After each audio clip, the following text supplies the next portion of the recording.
Hola Ana,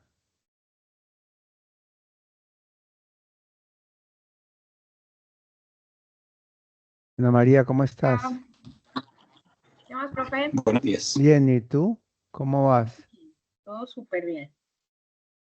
¿Vas compartiendo pantalla a ver cómo pasan las diapositivas? Por favor. Listo. Un momento.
Ahí ya.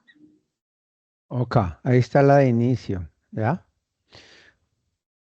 Está en modo completo. Si quieres, ve dándole avanzar. Listo, fluye como bien, ¿cierto? Sí, pues De, yo estoy de por acá en Octubre en pronto, Pereira, pero el internet ha estado súper cool. sí, ahí, ojalá. Mejor Ojalá, porque mejor que qué. que el de la universidad. Y aquí suele dar mucha guerra a la red. Pero sí, está corriendo bien. En 2 minutos arrancamos. ¿Listo, Ana María? Listo, profe. Espérame que esto me puedo dar cuenta que mis audífonos no están.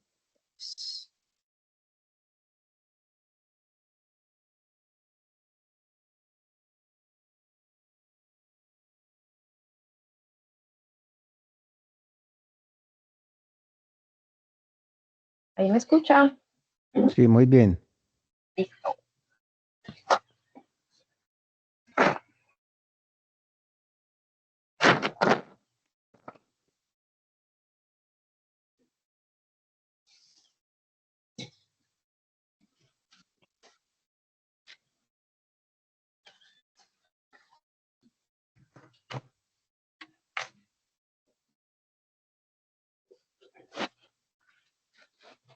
Buenos días. Buenos días. Es 59, bueno, en un minutico. En un minutico arrancamos. Listo. Montado en la galería de expresiones. No, es una falta de respeto. Los cuadros de sus antecesores. Claro, es una total falta de respeto porque le puede uno gustar o no le puede gustar. El señor fue presidente y no es, y fue una voluntad ciudadana. Bueno, es que en eso sabe que Trump se ha caracterizado en la política en no respetar nada de eso. Usted se ha dado cuenta que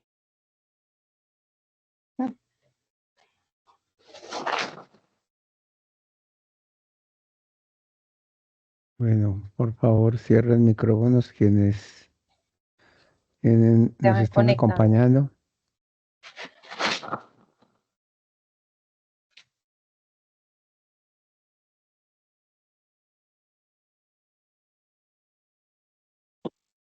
A ver si se puede cerrar desde acá, pero es complicado.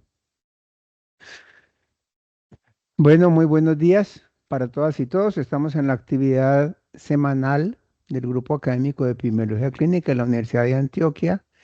Hoy tenemos el gusto de contar con el acompañamiento de la doctora Ana María Posada. La doctora Ana María es médica especialista en medicina física y rehabilitación. Es egresada en nuestro programa de epidemiología clínica con grado de magíster y es actualmente profesora del Departamento de Medicina Física y Rehabilitación de la Universidad de Antioquia. Ella ha sido una activa colaboradora de la colaboración Cochrane y hoy de hecho nos va a contar a propósito de un caso las revisiones sistemáticas en la colaboración Cochrane. Muchas gracias, doctora Ana María, bienvenida y adelante. Muchas gracias, profe. Entonces, hoy voy a hacer como una introducción a esto de la organización Cochrane, hay una nueva propuesta de grupos temáticos de Cochrane muy reciente del año pasado, entonces les voy a contar sobre estos grupos temáticos, específicamente el grupo temático en el que, al que pertenezco, que es el de Cochrane Rehabilitación, con una representación como Unidad Antioquia. Posteriormente les voy a contar un poco de metodología de revisiones sistemáticas, porque en este grupo me he encontrado que es una de las metodologías y los diseños que más están utilizando para la síntesis de la evidencia. Y les voy a hablar de un caso estudio que nos llamó mucho la atención y que analizamos en un club de revistas del Departamento de Medicina Física y Rehabilitación, porque es del tema de amputados y pues es un tema de interés para el departamento de nosotros. Entonces, Cochrane Organización es una red internacional, tiene su sede en el Reino Unido, es sin ánimos de lucro y pues su principal objetivo es producir información de salud accesible y confiable para ayudar a las personas a tomar decisiones sobre salud. No está dirigida solamente a profesionales de la salud, sino que está dirigida también en general a los usuarios, a la comunidad. Entonces, digamos que el lema de ellos es evidencia confiable, decisiones informadas y mejor salud. Y tienen pues como una parte dirigida a profesionales y otra parte dirigida a no personal de la salud, sino ya pues como usuarios de los sistemas de salud, por decirlo así. Entonces, como les decía, el año pasado se propusieron, inicialmente eran como 7 grupos, ya en este momento pues hay todos estos. Entonces, desde que se estaban como concibiendo estos grupos, por ejemplo, en el caso del grupo de rehabilitación, funcionamiento y discapacidad, que antes, pues, como que lo originaron de otro grupo que había anteriormente, que era el grupo de rehabilitación, y los directores de ese grupo contactaron a la profesora Luz Helena Lugo porque necesitaban como un apoyo de unidades del mundo y específicamente el interés de trabajar con el grupo de rehabilitación en salud era porque necesitaban como requisitos tener unidades de países de bajos y medianos ingresos. Entonces, de ahí surgió pues como la invitación. Este año en marzo tuvimos una reunión, entonces nos invitaron donde pues ya hablamos como de las actividades que íbamos a realizar, cómo nos íbamos a organizar. Entonces este quedó pues como uno de los grupos temáticos nuevos conformados y dice pues que es una de las fuerzas líderes en el avance de la investigación, el perfeccionamiento de las prácticas clínicas y la mejora de los resultados funcionales y la calidad de vida, específicamente orientado a personas con condiciones de salud discapacitantes, que es pues como nuestra área en la medicina física y rehabilitación. Aunque aquí no es exclusivamente de fisiatras, este grupo está conformado por terapeutas físicos, ocupacionales, fonoaudiólogos, y todos pues las personas que caben en un grupo de rehabilitación, en una comunidad de rehabilitación. Estamos entonces en las redes sociales. De hecho, una de mis funciones dentro de este grupo es la parte de diseminación que ya les voy a mostrar. Entonces estamos pues como muy activos en esta parte de las redes sociales. Entonces, así quedó conformado el mapa de unidades. En este momento son 16 unidades en el mundo. Aquí está pues la representación de Colombia. Miren que de Latinoamérica nosotros somos la única unidad. De países de bajos y medianos ingresos solamente somos 2 unidades, la de Colombia y Jordania. El resto pues son países de Europa. También hay un representante de Canadá, otro de Estados Unidos y uno de Australia, una unidad de Australia. Este es el esquema. Yo creo que aquí le faltan algunas, porque este es ya como los integrantes, están los presidentes y vicepresidentes. Entonces, por aquí está la doctora Luz Helena Lugo, por aquí a ver, yo me voy a el puntero para que vean mejor. Entonces, esta que es Carlos Kiekens y el doctor Stefano Negrini, que son médicos rehabilitadores, actualmente trabajan desde Italia.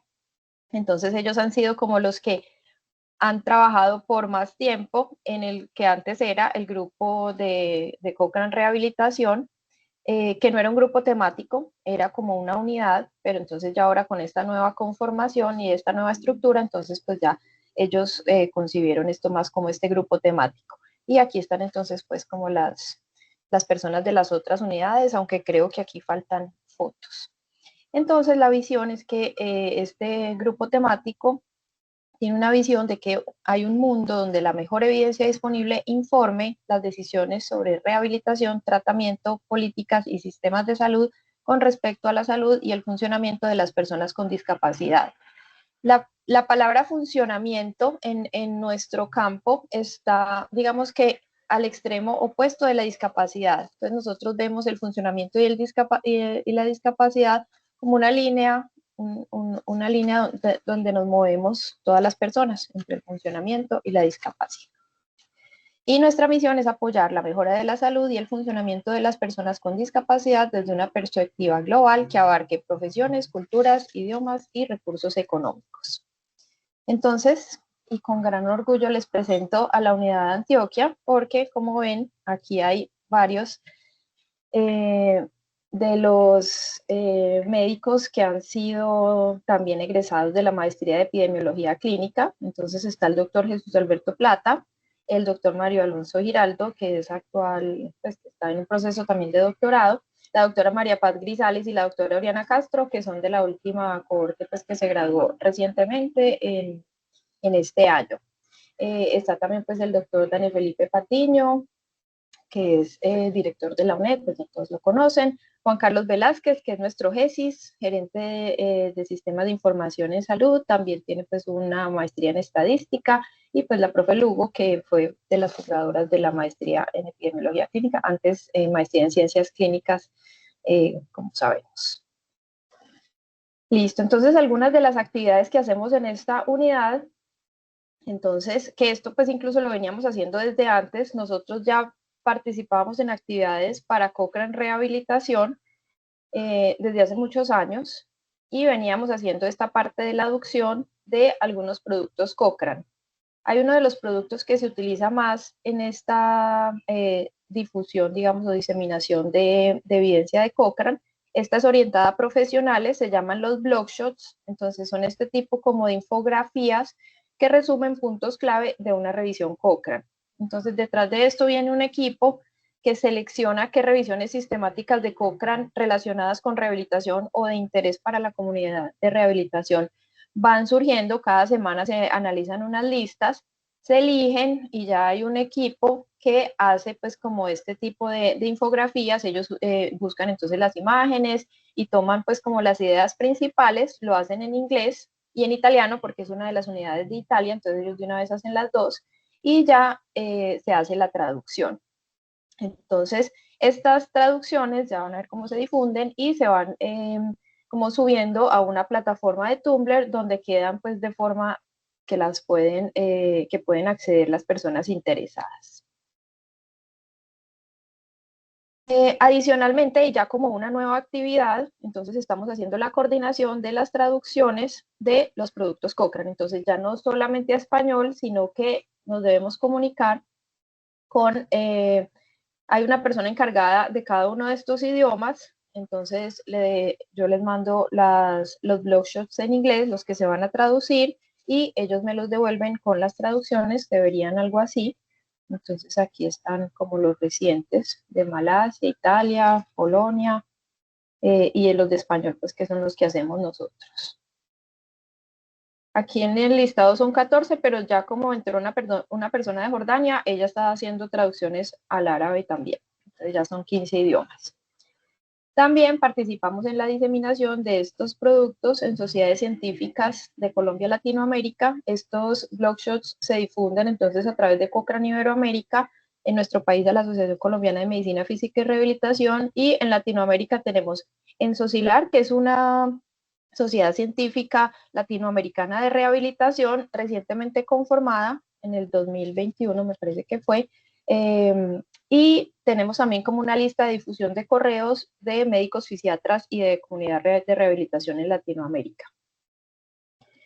Bueno, y otra de las nuevas actividades adquiridas para nuestra unidad y como representantes de los países de bajos y medianos ingresos, entonces es que debemos crear una agenda de investigación para priorizar las revisiones sistemáticas en rehabilitación. Entonces, mirar qué temas son más importantes desde nuestras regiones de bajos y medianos ingresos. Hay una propuesta de elaborar un mapa de brechas de evidencia que destaque las deficiencias en las revisiones sistemáticas de rehabilitación en países de bajos y medianos ingresos. Bueno, entonces, dentro de estas actividades y dentro de este grupo que nos invitaron a participar, yo me encontraba con este tipo de revisiones y de metodologías muy utilizadas entonces en el campo de la rehabilitación. Entonces, por ejemplo, esta es de tratamientos no farmacológicos y no quirúrgicos para el dolor de espalda. El dolor lumbar pues es uno como de nuestras mayores motivos de consulta y de discapacidad en el campo de la rehabilitación. Rehabilitación para personas con esclerosis múltiple, ejercicio y actividad física para el dolor crónico en adultos. Entonces, por eso les quería traer como un poco de esta metodología de las revisiones sistemáticas o reseñas también llamadas. No solamente son Cochrane, yo me voy a enfocar un poco en las Cochrane, pero no son exclusivas, pues esta metodología no es exclusiva de Cochrane. Entonces, son diseños que utilizan métodos explícitos y sistemáticos para buscar e identificar múltiples revisiones sistemáticas sobre preguntas de investigación relacionadas en la misma área temática con el fin de extraer y analizar sus resultados en desenlaces importantes. Entonces, básicamente una revisión sistemática, pero en el que la unidad de búsqueda, inclusión y análisis no son ensayos individuales, no son estudios individuales como ensayos clínicos, estudios observacionales, sino otras revisiones sistemáticas. Entonces, por eso el nombre de revisiones sistemáticas, aunque ya vamos a ver que tiene muchos nombres diferentes. En cuanto a los métodos, entonces hay un manual en el manual de Cochrane hay un capítulo específico de este tipo de diseño, donde está pues como todas las recomendaciones, cómo usarlo, el paso a paso. Tenemos también una guía en el Joanna Briggs Institute. Es un manual entonces para este tipo de revisiones. Ya vamos a ver los nombres, pero entonces otro de los nombres es revisiones sombrilla.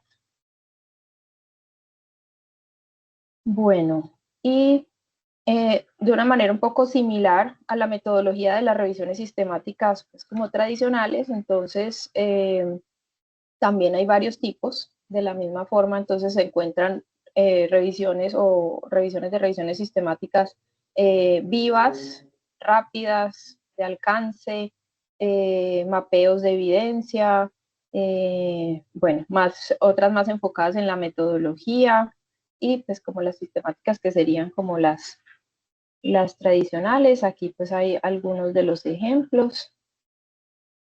Hay una guía de reporte. Entonces miren que esta salió publicada en el 2022 y es una guía de reporte como el Prisma, como el Consort. Entonces ya pues tiene su propia guía de reporte, su propio flujograma de presentación de los resultados. En esta metodología y en este diseño de revisiones sistemáticas, también hay una particularidad y es con la superposición de estudios. Entonces, dentro de la metodología, por ejemplo, este es un flujograma del manual de Cochrane, donde recomiendan a los investigadores como analizar y evitar el conteo doble de datos de las revisiones sistemáticas que se solapan.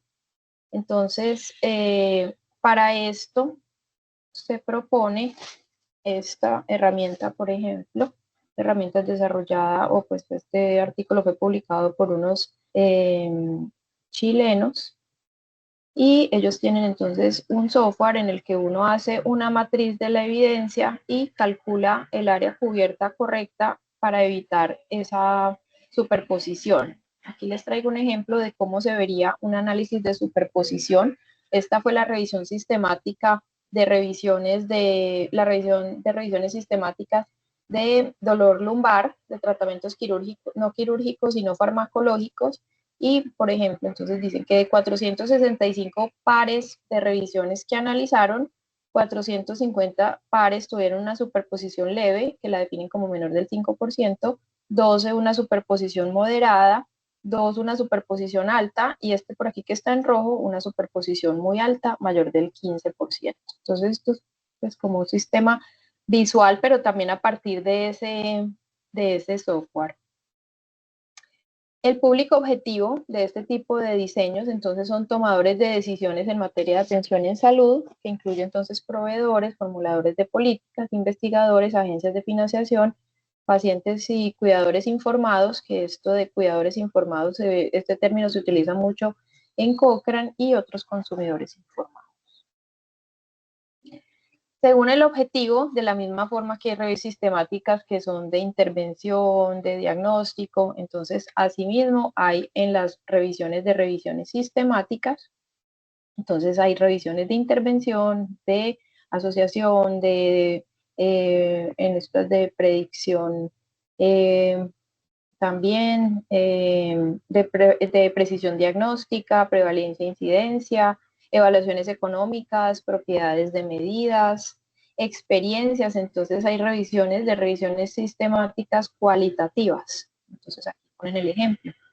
Pacientes con SB, cuidadores informales, las experiencias con la vida después del SB. Una overview de revisiones sistemáticas cualitativas. Este es pues como el flujograma que hicieron estos autores. Entonces, en intervención, estudios experimentales o estudios observacionales, o se pueden combinar en estudios de asociación, de predicción, estudios de pronóstico, de diagnóstico, de precisión diagnóstica, entonces de tamizaje, de diagnóstico, y ya otras pues de prevalencia e incidencia, de las experiencias, evaluaciones económicas, propiedades de medidas. En por ejemplo, autores hicieron un análisis bibliométrico de este tipo de diseño para explorar las tendencias de investigación y las áreas de interés más comunes en estos estudios. Eligieron 1.558 estudios después de la búsqueda. Y pues ellos dicen que con el aumento exponencial del número de revisiones sistemáticas, este tipo de diseño de overviews han surgido como una solución lógica para ayudar a manejar esta sobrecarga de información. Entonces miren también que como en las revisiones sistemáticas, las overviews también tienen un crecimiento exponencial. Aquí pues lo distribuyeron por continentes, pues claramente Europa es el que más tiene, y pues la parte de América por también la publicación de Estados Unidos. Encontrar más de la mitad de los estudios se publicaron durante los últimos 4 años. Miren que aquí en este periodo pues es donde mayor crecimiento ha habido.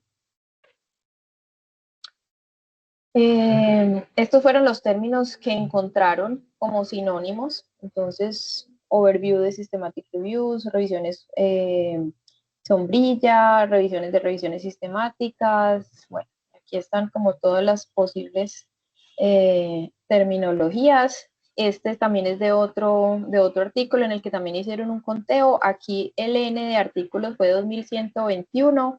Y también entonces uno de los más utilizados fue revisiones sistemáticas, de revisiones sistemáticas. Entonces, miren que también dependiendo pues del término, que si son vivas, que si son rápidas, que si son de alcance, entonces también le van incluyendo como más apellidos y más descriptores.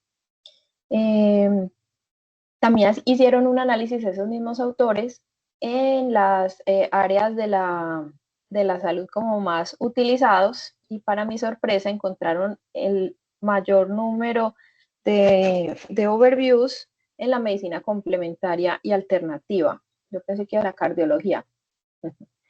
Bueno, los otros pues como que seguían eran psiquiatría y psicología, pediatría y nutrición y dietética. Y las condiciones clínicas más comunes que encontraron fueron entonces la depresión, la diabetes, el cáncer, la demencia, el dolor, la enfermedad cardiovascular, el accidente cerebrovascular, la obesidad y la esquizofrenia. También hicieron como unas gráficas según pues los países del autor de correspondencia. Miren entonces que aquí están Estados Unidos y Canadá. El que más tiene es el Reino Unido. Yo creería que esto está relacionado porque Cochrane es del Reino Unido, porque es como la más oscurita. Bueno, y finalmente, entonces les voy a presentar este que es el caso estudio, que les dije que era de amputación. Entonces este salió publicado en abril del 2025 en la Revista Europea de Medicina Física y Rehabilitación, que tiene su sede en Italia. Estos son los autores. Miren que aquí está la doctora Charlotte Kiekens, que es pues como la vicepresidente y una de las que ha sido, pues que les mostré ahorita, que ha sido tradicionalmente de este grupo de rehabilitación. Está también Chiara Arienti. Chiara Arienti también es del grupo temático. Es una terapeuta ocupacional con doctorado en epidemiología, pues, y en investigación, y que también es una, pues, de las personas líderes que ha participado en la unidad de Cochrane Rehabilitación. El objetivo de esta revisión de revisiones sistemáticas fue recopilar y sintetizar en un mapa la evidencia actual sobre las intervenciones de rehabilitación para personas con amputación. Entonces esto se oye como muy exploratorio, por decirlo así, pero ya vamos a ver que por ser pues como intervenciones de rehabilitación, también pues pretenden mostrar un poco la evidencia para dar recomendaciones. Esto lo hicieron en el contexto del paquete de intervenciones para la rehabilitación de la OMS. Es un tipo de como selección de intervenciones que se hacen para diferentes condiciones de salud a partir de la OMS. Entonces el equipo de Cochrane Rehabilitación dirigió la búsqueda de estas revisiones sistemáticas de Cochrane. La estrategia de búsqueda incluyó amputación y rehabilitación, casi que fueron pues como las palabras clave, pero pues seleccionando solamente revisiones sistemáticas. Tomaron desde 1996 que se creó la biblioteca Cochrane hasta enero de 2024. Esta sí era una revisión exclusiva de revisiones sistemáticas Cochrane. Las que fueran revisiones sistemáticas de otro tipo, incluso pues así fueran del mismo tema, no se seleccionaban. Y eran pues entonces de intervenciones proporcionadas o prescritas por profesionales de la rehabilitación.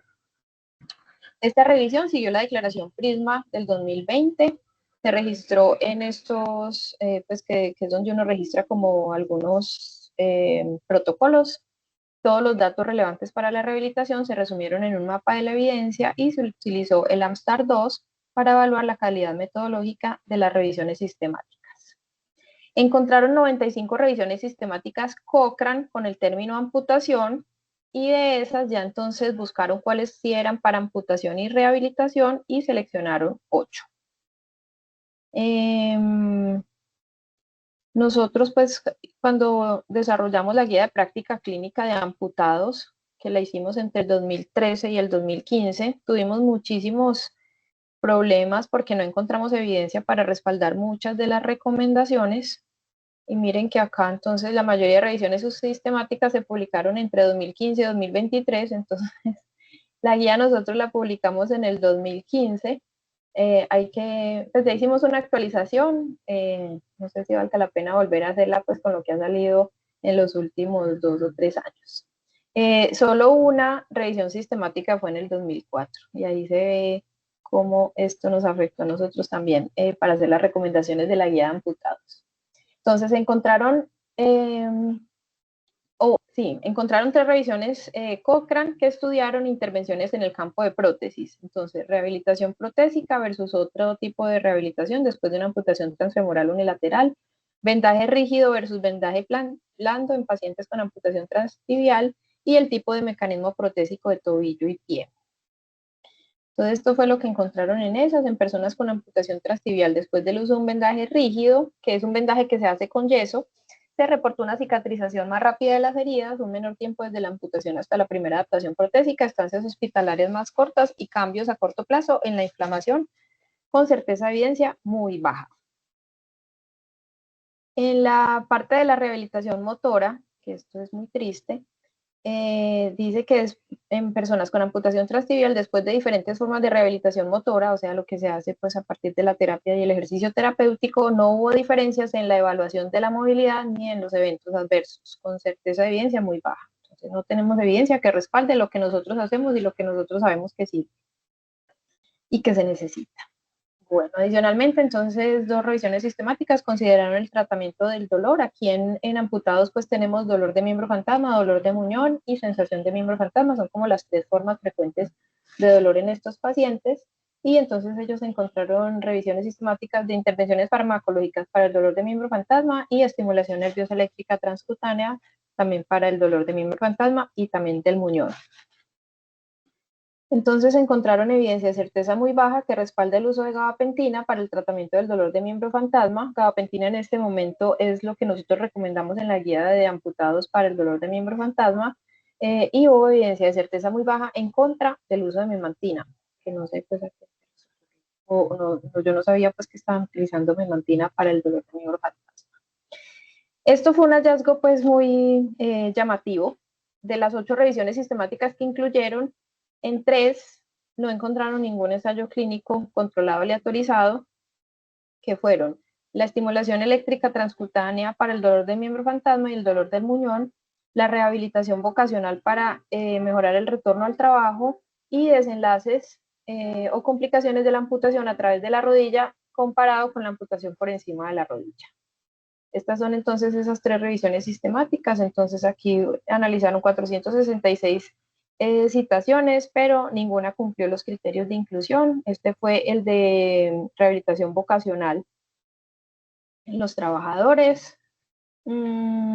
Esta otra compararon diferentes intervenciones, eran amputados vasculares y no vasculares, y analizaron pues como la amputación por encima de la rodilla y por debajo de la rodilla. Y tampoco encontraron ninguna revisión sistemática para incluir en esta revisión. Ningún ensayo clínico.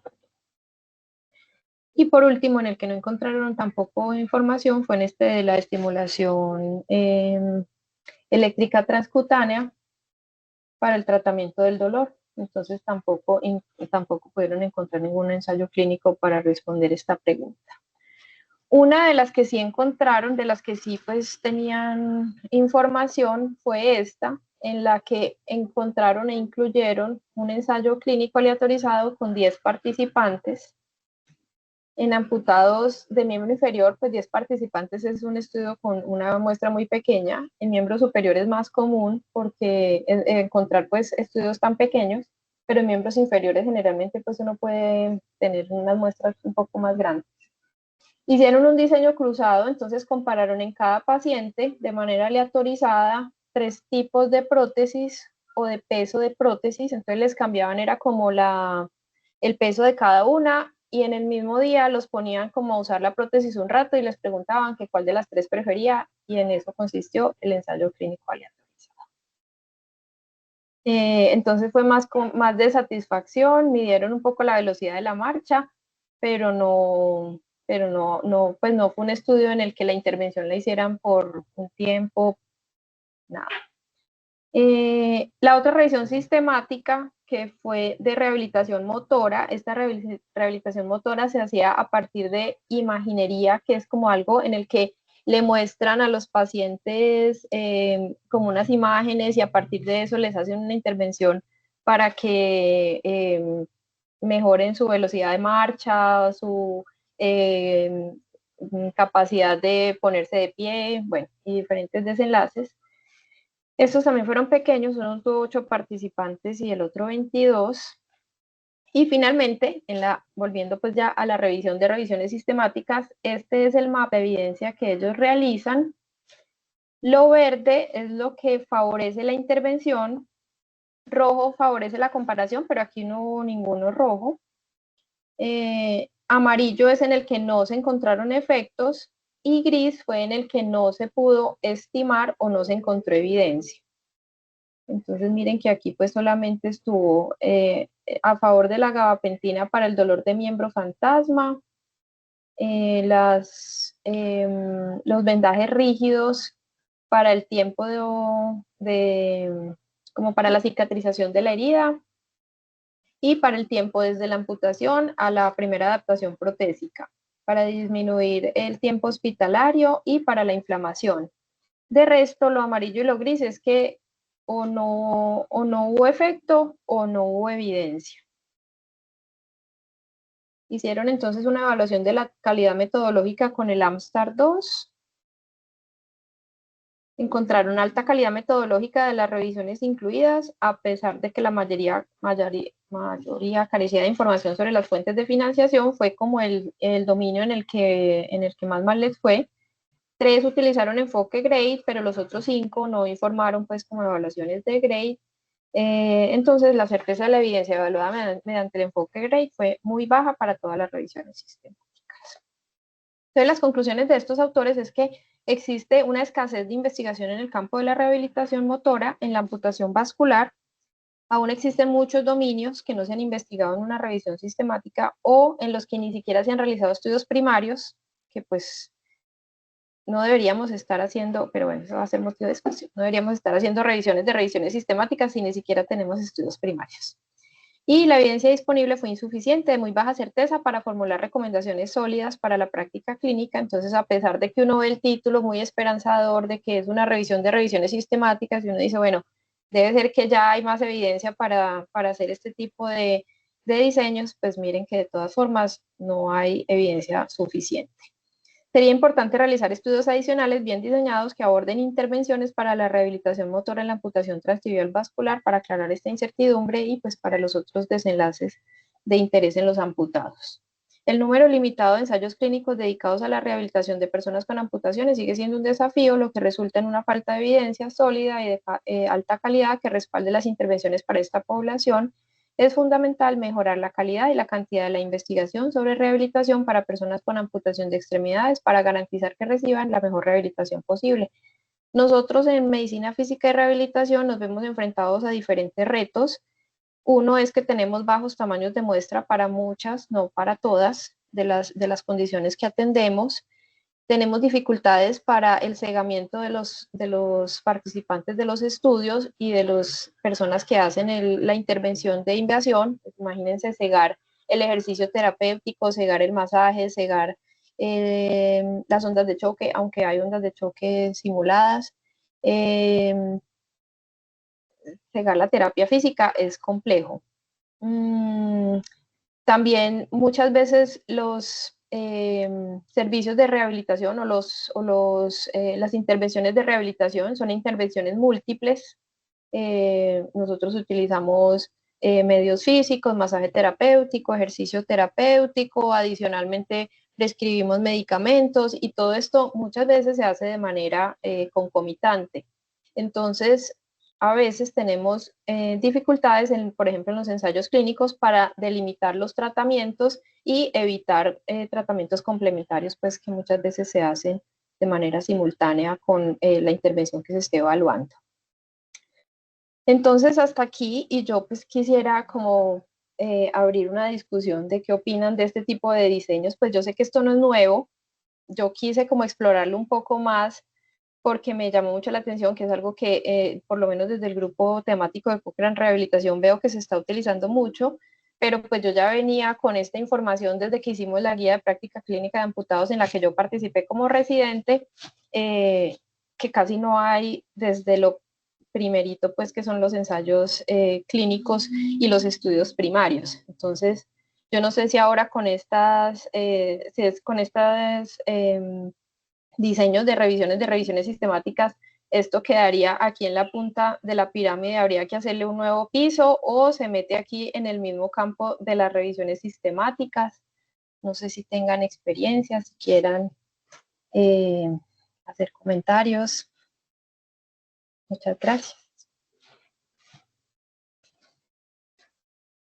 Muchas gracias, Ana María, por tu presentación y por la invitación a la polémica, porque esa es una pregunta que lleva cargado muchas consideraciones de fondo. Sí, y yo quería comentar antes de que abramos la discusión y los compañeros intervengan, quería hacerte una pregunta puntual sobre estas overview. Se ve muy, digamos, lógico, útil desde la perspectiva de revisiones sistemáticas. Me pregunto si también se ha propuesto o si tienen algún desarrollo metodológico específico para hacer síntesis cuantitativa de esas, digamos, metaanálisis de metaanálisis, para ponerlo en términos más prácticos. Si hay alguna propuesta desde esa perspectiva también cuantitativa de la colaboración. Yo no la revisé, pero sí sé que hay, o sea, porque aquí en esto de la metodología mencionan, entonces la parte descriptiva de las revisiones, pero también que se pueden hacer cálculos a partir de otros metaanálisis. En eso no me enfoqué y no sé bien cómo lo hace, pero sí sé, y hay pues como este tipo de cálculos. Sí, profe. Ok. Sí, porque pudiera ser quizás lo más problemático desde el punto de vista práctico de lo que hacemos Ujú. en el análisis de investigación. Tú mencionaste algo que es muy, muy importante y de hecho creo que también lo comentamos en una reunión hace varios años y es ese sobreuso de las revisiones sistemáticas y de los metaanálisis con respecto a una misma pregunta de investigación. Yo no sé si aquí está conectado Iván, Iván no debe estar, pero discutimos en una reunión la experiencia de cuando estaba la moda COVID, que una de las preguntas de investigación que querían resolver era la utilidad de las radiografías en los niños con sospecha de COVID. Algo así, no tengo la pregunta muy clara, pero la Ujú. pregunta era, ¿qué nos dice la radiografía en el niño con sospecha de COVID? Y eso lo hicieron creo que con estos compañeros de Chile. Fue finalmente la publicación que hicieron, lástima que no esté Iván, pero es que fue muy interesante la publicación que hicieron, que fue en JAMA Open, no fue resolver la pregunta acerca de la utilidad de la radiografía en el COVID en niños, sino ver que en la revisión sistemática que encontraron había, digan ustedes, 5 o 6 estudios primarios en niños con sospecha de COVID y con radiografías, y había el doble de revisiones sistemáticas y metaanálisis. Con un número X de estudios primarios se hacían el doble de revisiones sistemáticas y metaanálisis. Entonces, Sí, yo eso creo no que ese es tiene un ningún punto, sentido. de acuerdo, ese es un punto crítico acá porque probablemente estamos dando vueltas en círculos para Ujú. decir, hace falta investigación primaria de calidad que nos permita nos permita resolver preguntas y problemas clínicos. Y volvemos a dar la vuelta, volver a hacer una revisión sistemática para decir exactamente lo mismo, que hay que hacer investigaciones primarias de calidad. Bueno, muy bien. Adelante, compañeros. Tenemos tiempo para una muy buena discusión. ¿Quién está interesado en participar de esta pirámide, por ejemplo? Rajen de la pirámide. Lice Susana, adelante. Hola doctora, gracias por la exposición. Yo tenía dos preguntas. Una es, en esta revisión de las revisiones sistemáticas del estudio de amputación, ¿ustedes tuvieron dificultad con la heterogeneidad de los desenlaces reportados? Y pues si fue así, ¿cómo resolvieron ese proceso para seleccionar los desenlaces que incluyeron en el análisis?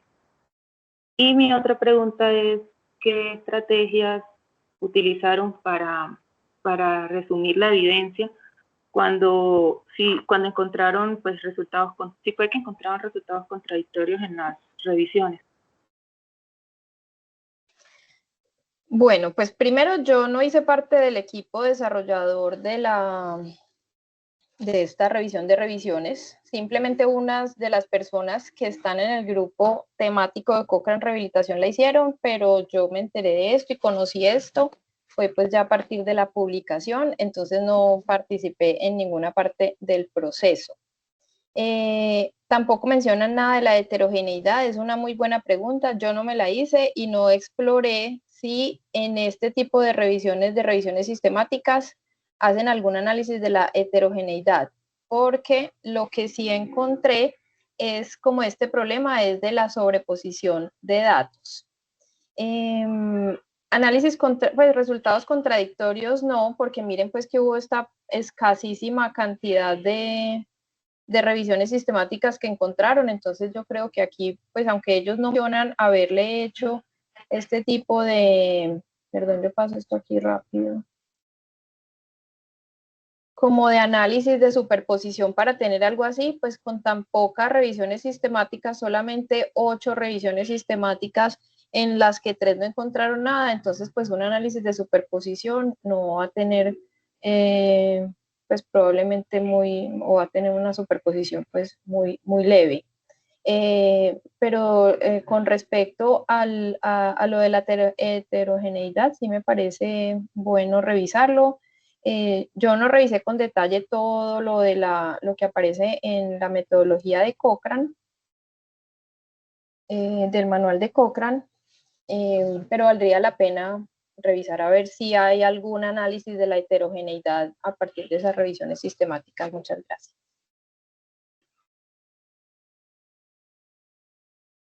Muy bien, Lisset. ¿Quién más? ¿Quién más quiere proponer algo, preguntarle algo a Ana María? Esto que pones pues no sé si este sea el contexto y pues es una lástima no tener más compañeros, profesores y estudiantes, profesores del grupo y más pues la comunidad que nos movemos alrededor de Piclínica, porque yo personalmente tengo bastante preocupación o bueno, tengo algunos reparos con esta manera de jerarquizar la investigación que hacemos en medicina clínica, ¿no? Más que el orden, más que lo que tú preguntas acerca del orden en el cual se deberían jerarquizar esos estudios, esos modos de investigación, esos diseños. Yo tengo una preocupación con si realmente es útil para los pacientes o es útil para nosotros o si tiene un sentido pedagógico o heurístico la misma necesidad de jerarquizar. Es decir, nosotros entendemos que los estudios que son experimentales tienen ventajas por lo que su nombre dice, comparados con los estudios que no son experimentales, pero probablemente estemos hablando más de la forma en que colectamos los datos que del resultado final. La forma en que recolectamos los datos en un experimental es una forma mucho más controlada que da ventajas en ciertos aspectos y desventajas en otros, mientras que los que recolectamos de forma no experimental, nuevamente, tienen una forma de recolección en la cual tenemos ventajas en unas cosas y desventajas en otras. Yo no estoy seguro si tenga utilidad que eso lo jerarquicemos y digamos que es más importante tener experimentos que no experimentos. Y en ese mismo paquete va que si, mi clasificación de la investigación es esa, ¿es experimental o no es experimental? No más. Si vamos a hacer un juego de balance o de comparaciones, todo el ejercicio de investigación secundaria, toda la familia de revisiones sistemáticas y todo lo que se deriva de ello es investigación que no es experimental. Estamos sintetizando lo que otros hacen y es una investigación muy valiosa, pero no es experimental. Entonces, acá mismo, si lo vemos en la pirámide, tendríamos una comparación algo curiosa en la cual tenemos como en la mitad la mirada experimental, debajo un tipo de no experimentales y encima otro tipo de no experimentales. Entonces, desde mi perspectiva, yo siento que esta necesidad de jerarquizar la evidencia me parece que puede hacer más daño que bien. Puede hacer más daño que bien, tanto en términos de conocimiento como en términos de aplicación para nuestra gente. Pero esto es una discusión bonita para que tuviéramos como ampliada con más profesores del grupo y con más, digamos, de nuestros estudiantes que aporten en cómo ven este negocio, porque es que la pirámide de la evidencia se viene vendiendo hace ya 30 años. Y ya hay propuestas de nuevas pirámides. Yo no la traje por aquí, pero también con una distribución muy, muy diferente, incluso no como pirámide. Claro, eso tiene mucho de ancho. Yo iba a aprovechar también para preguntarte porque me causó mucha curiosidad, aunque tampoco yo sé que ese no fue el trabajo que hicieron ustedes, pero en esta revisión sistemática me causó curiosidad que emplearan, en esta overview que presentas, me causó curiosidad que emplearan el AMSTAR como instrumento de evaluación metodológica de las revisiones sistemáticas. Pues yo tenía en mi mente exacto, que Cochrane estaba más familiarizado o que era más, entre comillas, el instrumento de Cochrane, el ROBIS, pero esta gente es de Cochrane y es AMSTAR el que usa. Sí, casi todo lo hacen con AMSTAR. Pero cuando uno va a la metodología, a las recomendaciones en el manual de Cochrane, sí dicen que se pueden utilizar más, pero también incluso en el manual recomiendan AMSTAR 2. Yo no sé si es porque es un poquitico más amplio, no solamente se quedan en la parte del riesgo de sesgos, como el ROBIS, sino que aquí pues también tienen esta parte, por ejemplo, aquí hablan de los duplicados, pues como un poco más amplio. Creo yo que puede ser por eso. Sí, yo también creo que tiene más dominios de evaluación y puede ser más útil, pero tenía en mi mente que el ROBIS era el que, de pronto asociando con ese, Sí, por ese ser también epónimo de ROV Cochrane. está todo, exacto, sí. Ujú. Bueno, muy bien, Ana María. Bueno, profe. Están muy callados nuestros colegas, nuestro público. Los dejaste silenciados. Aquí se levantó la mano. Dice Susana otra vez. Dice adelante. Doctora Ana, ¿qué versión de Prisma se está utilizando para los overviews? Aunque creo que se la presentó, pero se me fue, no la Pues a ver, por ejemplo, para esto utilizaron Prisma 2020, pero como les mostré, ya incluso hay una guía de reporte, no Prisma, sino específica para este tipo de diseños de overviews. Ah, bien.